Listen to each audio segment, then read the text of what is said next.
Again, you've heard that the Senate has revealed a draft, at least, of a health care plan that so far is not popular with all Republicans, including 3 of whom, Rand Paul likely one of them, says they can't vote for it. I don't know whether Senator Mike Rounds is among that group. He's a Republican of the beautiful state of South Dakota. Senator, you've heard about 3 of your colleagues not keen on it, won't vote for it, which means that it could potentially be dead coming out the gate. Do you agree with that?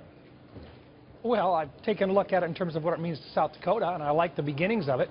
We can make it better. We ought to be trying to make it better. But, look, I'm going to have 13,000 more people that can't get health insurance in South Dakota right now with help under this plan that didn't have it before. 77,000 people with individual health care markets in South Dakota that are going to have more options under this plan right now. So, in the beginnings, I think we're moving in the right direction. We can make it better by strengthening the ability for group health markets to stay strong and to invite more people in.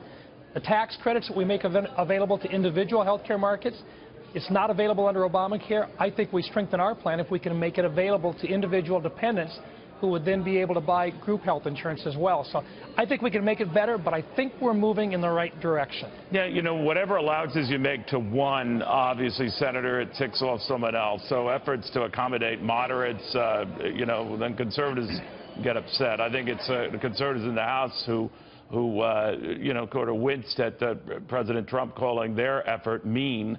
I guess the Senate effort is less mean. Is it less mean?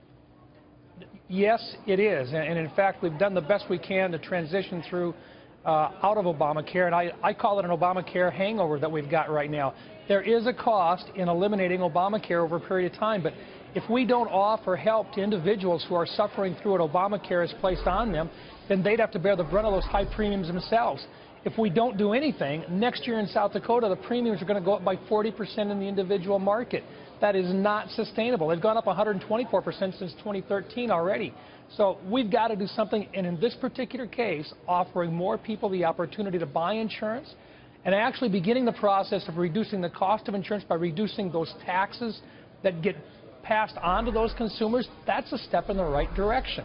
Do you get a sense, though, that if health care-related stocks, insurers are all doing well, Senator, that they're obviously convinced that this is better for them than the measures, than, for example, the Affordable Care Act? I don't know about you. When I see health insurers happy and knowing the grief they can cause a lot of people by not covering this or raising premiums for that, and maybe for perfectly valid reasons, I'm not trying to vilify them, then shouldn't I be worried about that if they're, you know, off to the races? I think we've actually provided some protections within the existing bill, some things that we all want: guaranteed renewability, guaranteed portability. We didn't change anything with regard to pre-existing conditions at this time. I think we should make some changes there. We've actually provided an opportunity for states on a state-by-state basis to allow for a reinsurance market to take care of those individuals with the highest costs that actually increase But premiums. the insurance companies under your measure would not be allowed to raise premiums for that group, right? So how would that go down? In other words, if you have a pre-existing condition, the insurance company can't charge more for that person unless, I guess, the coverage lapses. Then how do you build the cost into that? Well, I'm not quite. I think we might be talking about 2 different things. But with regard to individuals that are high risk right now, the people they're in that a high risk pool. Yeah, well, or in this particular case, they're being covered under an individual market. That drives up the price for everybody in the individual market. What we're trying to say is let's identify those individuals and either through an invisible pool or through a separate pool, allow us to spread that risk over everybody, include all the group markets as well, with federal assistance. And that's built into this particular bill right now. So that allows the premiums to actually recognize the highest risk individuals being pulled out. That is a positive step. That's the way a lot of states did it before Obamacare came in and messed up the insurance market. Do you still see a vote, as Mitch McConnell said, before the July 4th recess? I'll leave that up to leadership. What I tell people is look, here's the real deal. I think we have a vote when we get 50 people agreeing that we're moving in the right direction and the vice president is in town. All right. We shall see. Senator, thank you.